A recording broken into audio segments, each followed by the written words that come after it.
Appeal করছে না শিক্ষা মন্ত্রণালয়। শিক্ষা প্রতিষ্ঠান ছুটি থাকছে।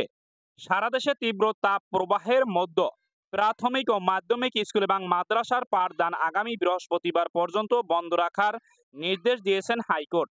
এর বিরুদ্ধে আপিল করার কথা জানিয়েছিলেন শিক্ষামন্ত্রী।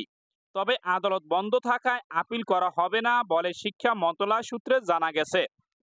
সোমবার আদালতের আদেশের পর আপিল করা হবে বলে জানিয়েছিলেন শিক্ষামন্ত্রী ব্যারিস্টার মহিবুল হাসান চৌধুরী নওফেল।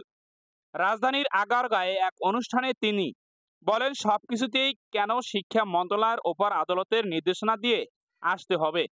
সাংবিধানিকভাবে যার যা দায়িত্ব তা পালন করা বাঞ্ছনীয় বলে মন্তব্য করেন তিনি।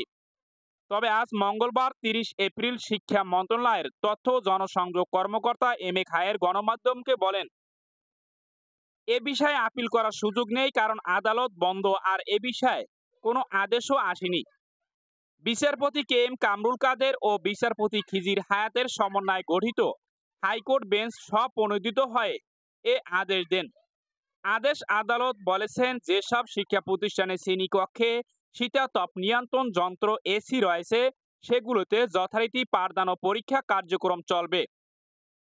এছাড়া যদি কোনো প্রতিষ্ঠানে পরীক্ষার দিন ধার্য করা থাকে সেক্ষেত্রে শিডিউল অনুযায়ী পরীক্ষা অনুষ্ঠিত হবে।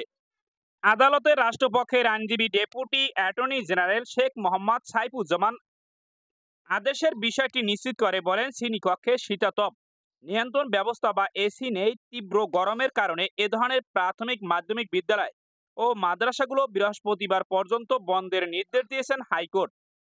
কোনো প্রতিষ্ঠানে পরীক্ষার দিন ধার্য থাকলে নির্ধারিত সময়সূচি পরীক্ষা নেওয়া যাবে বলেও জানান এই আইনজীবী।